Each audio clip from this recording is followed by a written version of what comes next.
দেখো, এই ফ্রি ফায়ারটা সামান্য একটা গেম হলেও এটা যে অনেক মানুষের জীবন পরিবর্তন করে দিয়েছে, আবার অনেক মানুষের জীবন যে ধ্বংস করে দিয়েছে, এটা আমাদের সকলেরই জানা। তবে সামান্য এই গেমটা যে গোটা একটা পরিবারকে আবার নতুন করে জীবন দান করবে, এটা আসলে সকলের অজানা ছিল।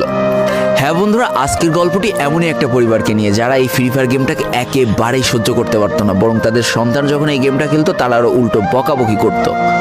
আর ভাগ্যের কি অপূর্ব লীলা খেলা, তখন সেই গেমটা আজকে গোটা পরিবারটাকে বাঁচিয়ে রেখেছে। আর এখন তার বাবা মাও উৎসাহ দেয় তাদের সন্তানকে যে ফ্রি ফায়ার খেলো। এজন্যই চলো জেনে আসি আসলে কি এমন ঘটেছিল ওই পরিবারটার সাথে। তো বেশি ব্যাকপ্যাক না করে ছোট্ট একটা ইন্ট্রো দিয়ে আজকের ভিডিও শুরু করা যায়। তো আজকের গল্পটা শুরু হতে চলেছে ছোট্ট একটা গ্রামের ছোট্ট একটা পরিবারকে নিয়ে।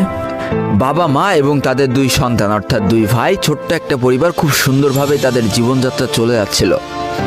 বড় ভাই একটা কোম্পানিতে লেবারের চাকরি করে, বাবা কৃষিকাজ করে, আর তাদের ছোট সন্তান অর্থাৎ ছোট ছেলে কিন্তু ক্লাস 8-এ পড়াশোনা করে।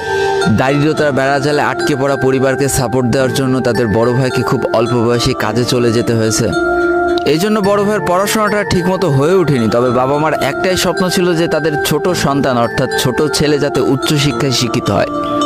এই জন্য বাবা কৃষিকাজ করলেও সারাদিন মাঠে তুমুল কষ্ট করে এসে বাসায় যখন এসে দেখতো তাদের ছোট সন্তান পড়াশোনা করতেছে, সমস্ত কষ্ট এক চান্সে দূর হয়ে যেত। আর তাদের ছোট সন্তান পরিবারের অভাব দেখতে দেখতে বড় হচ্ছে, তো তাই সে একটা সময় ঠিক করেই ফেলে যে তাকে অনেক বড় হতে হবে, লেখাপড়া করে অনেক বড় মানুষের মতো মানুষ হতে হবে। আর ঠিক এমনটাই হতে থাকে। তাদের ছোট ছেলে খুব ভালো রেজাল্টও করতে থাকে, প্রত্যেক ক্লাসে টপ হতেও থাকে। তবে তার একটা বদ অভ্যাস ছিল, সেটা হচ্ছে ফ্রি ফায়ার গেম খেলা। করোনা চলার সময় যখন তার স্কুল বন্ধ হয়ে যায়, তখন তার বাবা এবং বড় ভাইয়ের জমানো কিছু টাকা দিয়ে তাকে একটা ফোন কিনে দেওয়া হয় অনলাইনে ক্লাস করার জন্য। তার ফোনটা ছিল 3 GB র্যামের একটা ফোন। তবে এইখান থেকেই তার ফ্রি ফায়ার গেমের সাথে পরিচয় হওয়া।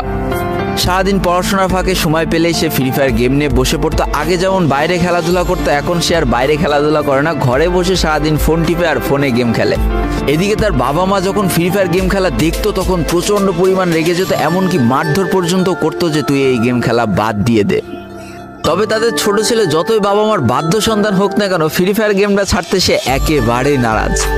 প্রথম দিকে পড়াশোনার ফাঁকে ফাঁকে গেম খেললো, যখন তার বাবা মা তাকে বকা শুরু করে তখন সে রাতের অন্ধকারে গেম খেলা শুরু করে। তবে বন্ধুরা বলে রাখা ভালো, সে কিন্তু তার পড়াশোনা একেবারেই ঠিক রেখেছিল, অর্থাৎ গেমের কোনো কালো ছায়া পড়াশোনার উপরে কোনোদিনই সে পড়তে দেয়নি, যার কারণে তার রেজাল্টও মোটামুটি ভালোই হতো। এতদিন পর্যন্ত পরিবারের সবকিছু ঠিকঠাকই ছিল, এবার আস্তে আস্তে পরিবারটা একটু একটু করে ভাঙতে শুরু করবে। পরিবারের সকলের সম্মতিতে পরিবারের বড় ছেলের সাথে পাশের গ্রামের একটা মেয়ের বিবাহ সম্পন্ন করা হয়। আর যেন বিবাহের কয়েক মাস যেতে না যেতে বড় ভাইয়ের পরিবর্তন লক্ষ্য করতে শুরু করা যায়। এতদিন ছোট ভাইয়ের পড়াশোনা খরচ বড় ভাই আর বাবা মিলে চালিয়ে আসলো, এখন আর বড় ভাই কিন্তু ছোট ভাইয়ের পড়াশোনা খরচ দিতে রাজি হয় না।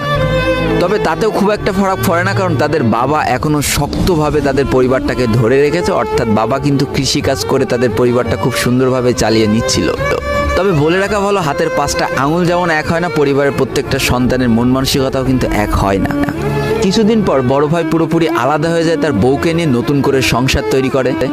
এমনকি একটা পর্যায়ে যে বড় ভাই তার পরিবারকে অস্বীকার করে দেয়, অর্থাৎ একটা টাকাও আর পরিবারে দিত না, সমস্ত টাকা সে নিজের সংসারেই খরচ করত। 4 জনের পরিবারটা ভেঙে যায় এখন 3 জনের পরিবার হয়ে গেল, বাবা মা আর তাদের ছোট সন্তান। এখন পুরো পরিবারের দায়িত্বটা বাবার উপরে পড়ায়, দিনরাত 24টা ঘন্টা হাড় ভাঙা খাটুনি করা শুরু করে দেয় তাদের বৃদ্ধ বাবা। এদিকে তাদের ছোট সন্তান সবটা কাছ থেকে দেখে অনেক কষ্ট পেত, তারপরেও তার করার কিছুই ছিল না, তাকে পড়াশোনাটা চালিয়ে যেতেই হবে, কারণ বাবা মার একমাত্র স্বপ্ন তাকে পড়াশোনা করে মানুষের মতো মানুষ হতে হবে। এদিকে বলে রাখা